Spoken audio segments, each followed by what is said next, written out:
Castilla-La Mancha propone más de 2.000 proyectos para atraer los fondos europeos. Lo avanzaba el vicepresidente del Gobierno en el Pleno de las Cortes Regionales, que esta semana ha tenido a los fondos europeos de recuperación y su incidencia en Castilla-La Mancha como único punto del orden del día.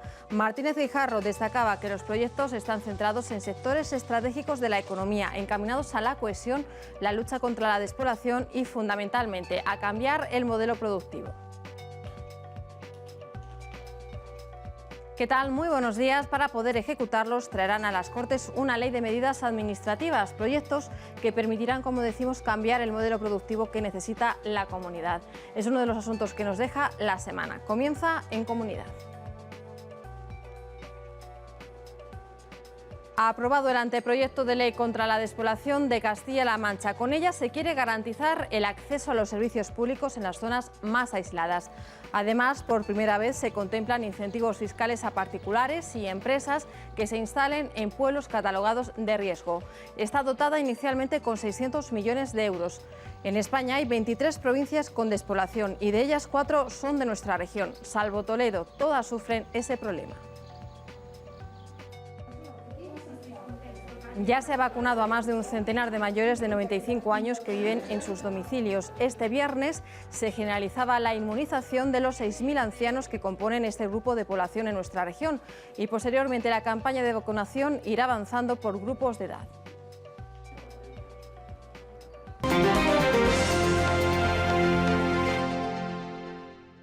Las Cortes de Castilla-La Mancha han aprobado este jueves una propuesta de resolución del Partido Socialista en la que piden acordar y desarrollar con todas las instituciones del ámbito regional, las fuerzas políticas y los agentes económicos y sociales cuantos proyectos públicos y privados sean necesarios en el marco de los fondos de recuperación COVID-19 provenientes de la Unión Europea. Son más de 2.000 los que están ya sobre la mesa. La Junta llevará a las Cortes una ley para agilizar su tramitación. Sobre la mesa, inversiones de más de 5.500 millones en 2.000 proyectos hasta 2023. Destacan proyectos sobre el desarrollo de energías renovables, el reto de la despoblación o el fortalecimiento y modernización del sistema sanitario. Es que va a suponer un esfuerzo muy importante por todas las administraciones en el que estamos ya trabajando para poner en marcha todas las medidas de coordinación y de impulso para la ejecución de esos 2.000 proyectos. Para poder ejecutarlos, traerán a las Cortes una ley de medidas administrativas, proyectos que permitirán cambiar el modelo productivo de la región. La necesidad de aunar esfuerzos y estrategias para que Castilla-La Mancha pueda aprovechar al máximo el efecto de estos fondos para la recuperación y el cambio de modelo productivo que la región necesita, basado en los grandes ejes de la política europea incorporados en el Next Generation. Y se trata de que la Europa posterior a la COVID-19 sea más ecológica, más digital, más resiliente y mejor adaptada a los retos actuales y futuros. Ha invitado a los grupos parlamentarios a que trasladen sus sugerencias y aportaciones para enriquecer el llamado Plan Castilla-La Mancha Avanza. Queremos esas aportaciones para incorporarlas, para enriquecer el documento en el que estamos trabajando, porque la recuperación económica de Castilla-La Mancha es una tarea de todos, no solo de la Administración regional, del conjunto de las administraciones, de la iniciativa pública, de la iniciativa privada y, por lo tanto, también del conjunto de formaciones políticas que representan a la sociedad de Castilla-La Mancha. Este lunes mantendrá una reunión con agentes sociales y económicos para escuchar sus propuestas. 19 diputadas y diputados que votan en contra, ninguno. Tras el debate ha salido adelante la propuesta del PSOE con la abstención de Ciudadanos y Partido Popular. 32 diputadas y diputados. Y en ese debate parlamentario, los dos grupos de la oposición, Partido Popular y Ciudadanos, reclamaban transparencia en el destino de los fondos europeos. Desde el PSOE se insiste en dejar a un lado los intereses partidistas y pensar en Castilla-La Mancha. Entre los grupos parlamentarios, coincidencia a la hora de valorar la llegada de los fondos europeos como una oportunidad, pero al tiempo exigencia desde la oposición en poner la lupa en la forma de gestionarlos. Eso no puede ser una coartada para utilizar el dinero de una forma en la que ni se rindan cuentas y se utilicen de nuevo criterios políticos. Hace falta un refuerzo de los mecanismos de control y un refuerzo de los mecanismos de evaluación.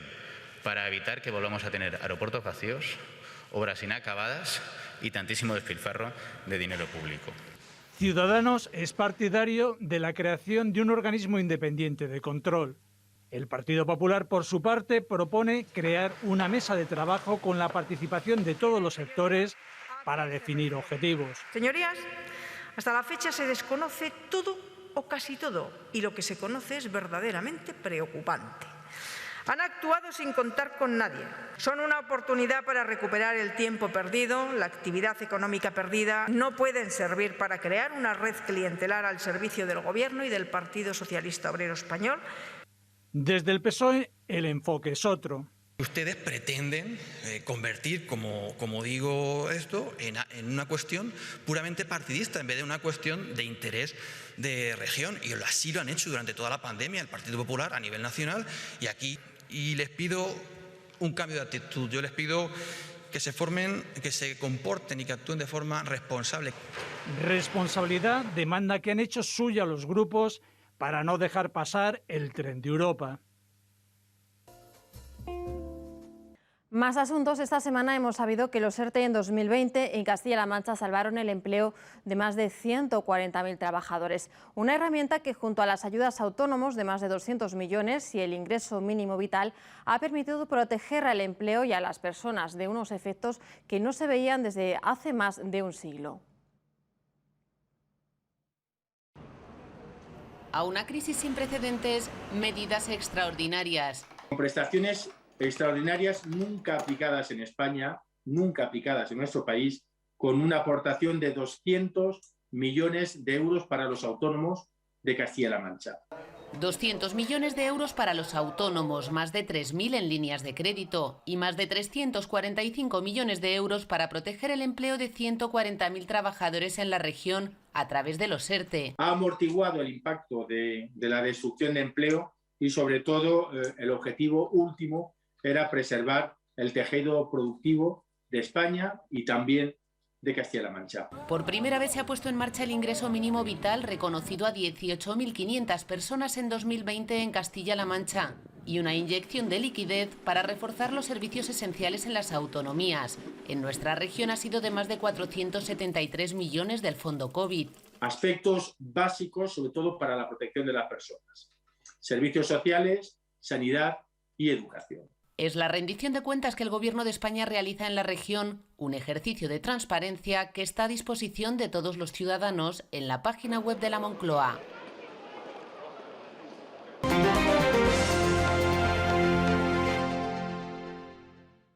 Luz verde en el Consejo de Gobierno a la ley para frenar la despoblación que persigue la cohesión territorial. Busca garantizar que los ciudadanos, vivan donde vivan, tengan la misma facilidad para ir al médico o los niños al colegio. Dará ayudas a personas y empresas que quieran estar en las zonas más deshabitadas de nuestra comunidad.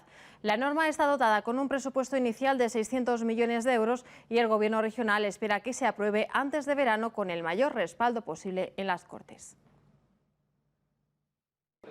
Un año después, este pacto se convierte en ley, una norma que apuesta por beneficiar fiscalmente a quienes vivan en estas zonas. Es una ley ambiciosa, es una ley pionera, porque por primera vez en la historia de nuestro país se utiliza la política fiscal, las medidas fiscales para luchar frente a la despoblación. El anteproyecto busca garantizar que los vecinos de las zonas deshabitadas tengan el mismo acceso a la sanidad, la educación o los servicios sociales. Lo que planteamos es un compromiso de financiación de la educación superior de los chavales de las familias que viven en estos pueblos, con la condición de que las familias sigan viviendo en los pueblos. Hay una garantía de acceso a las urgencias en menos de 30 minutos, se viva donde se viva. También garantizar la conexión a Internet. Esta norma cuenta con un segundo punto, la cohesión territorial, económica y social, que incluye ayudas de un 40% a empresas que se instalen en estas zonas y también reducción de impuestos para las personas que quieran vivir ahí. Las personas que se quieran ir a vivir a estos municipios y que necesiten una vivienda no pagarán impuestos a la comunidad autónoma. Cuenta con un presupuesto inicial millonario. Vamos a destinar cerca de 600 millones de euros a implementar las medidas que contempla la ley. En el Gobierno esperan que esta ley se apruebe esta primavera en las Cortes con el máximo respaldo posible. El Consejo de Gobierno de esta semana dejaba más asuntos. Para mejorar la autonomía de dependientes se destinan cerca de 6 millones de euros. Además, se agilizan los procesos de valoración de la dependencia. Y con la vacunación casi finiquitada en las residencias, se plantea abrir la mano con las medidas, empezando con el interior de estos centros. Se agilizan los procesos de valoración de dependencia en situación grave. Ya no será necesario que se desplacen al domicilio, bastará con el informe de los profesionales sanitarios y sociales. Y para mejorar su autonomía personal se destinan 5,8 millones de euros. Un servicio que presta a 5.600 personas y que llega a 285 municipios de la región, más de la mitad en zonas rurales. El objetivo fundamental es poder retrasar las situaciones de dependencia, prevenir precisamente la autonomía personal y también, en los casos que se necesiten actuaciones especializadas, pues esa rehabilitación a la que hacía referencia. Muy bien, pues vámonos para adentro. Para que ocurra esto habrá que esperar. Todavía no hay apertura de las residencias, pero ya se habla de abrir la mano con las medidas. Vamos a hacerlo poco a poco, como se está haciendo esta desescalada, podríamos decir, de la tercera ola. Vamos a trabajar, en primer lugar, cuando los datos así no lo permitan, en el desconfinamiento interno. Esto permitirá, por ejemplo, que los residentes puedan compartir espacios y actividades. Es posible porque cada vez son menos los lugares y usuarios afectados.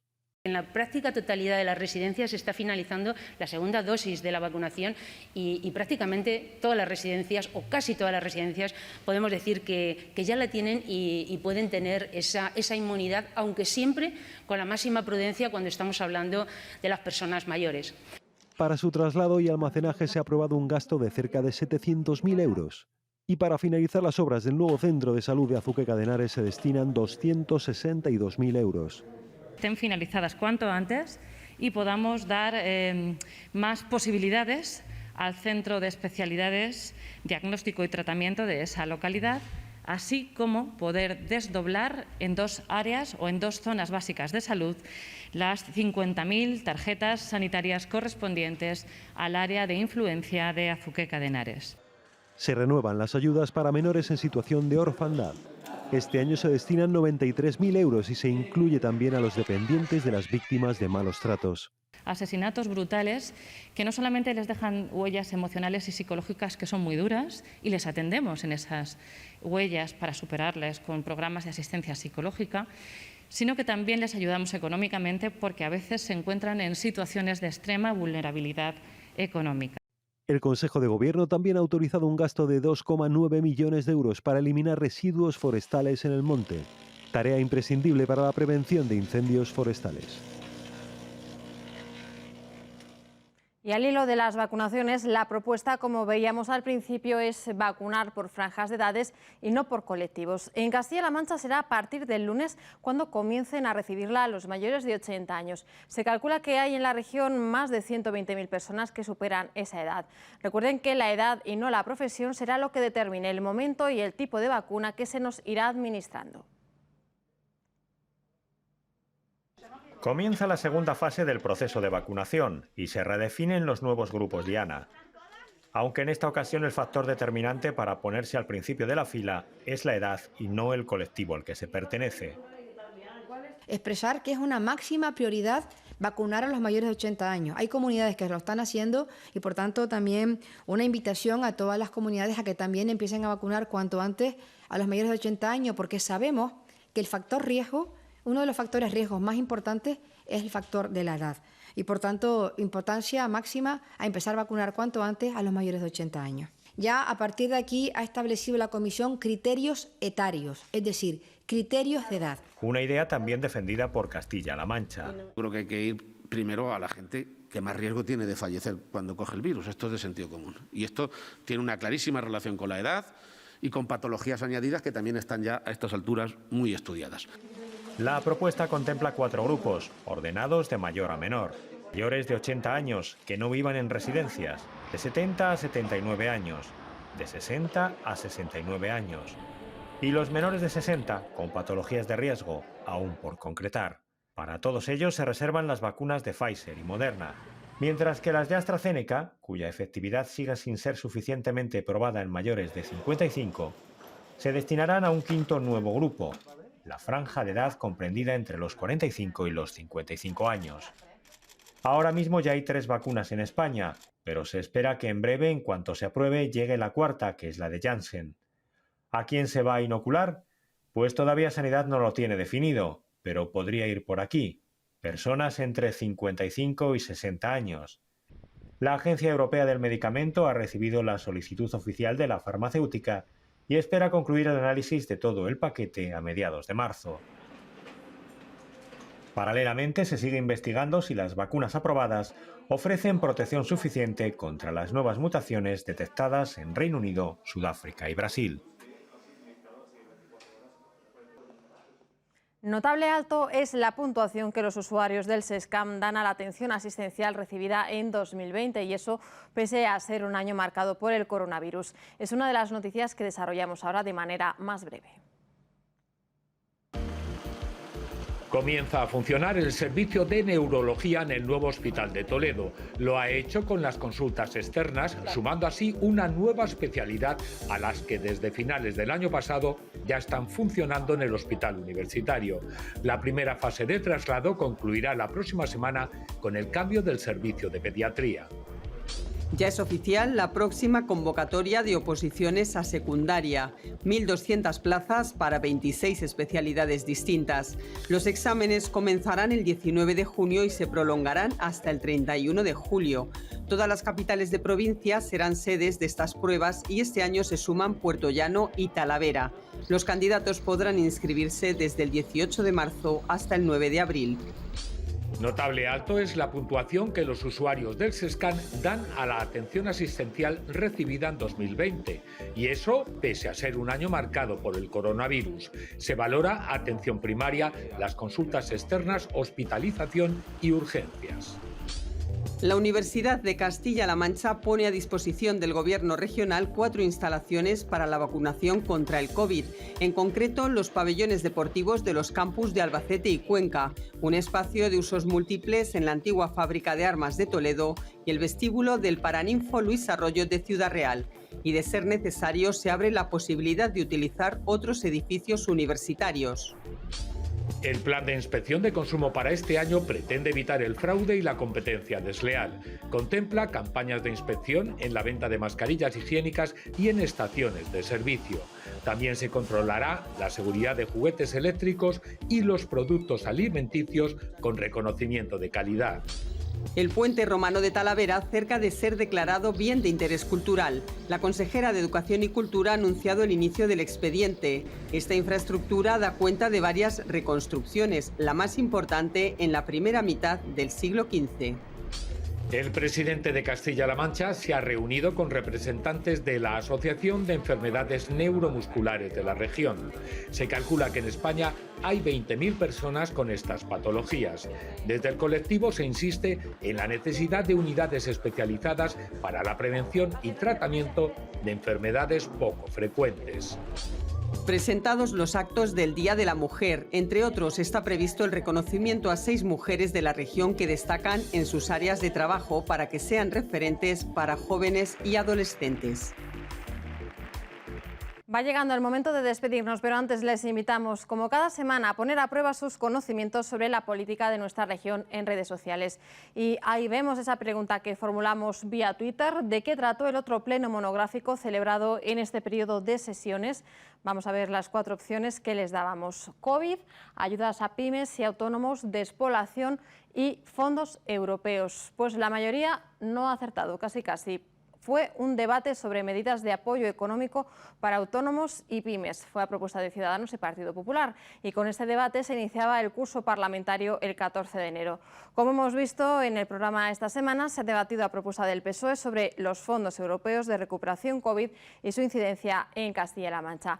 Pues bien, así llegamos al final de En Comunidad. Les esperamos ya el próximo domingo. Hasta entonces estamos en contacto, ya saben, en redes sociales. Gracias por su atención, feliz domingo y que tengan muy buena semana. Muy buenos días.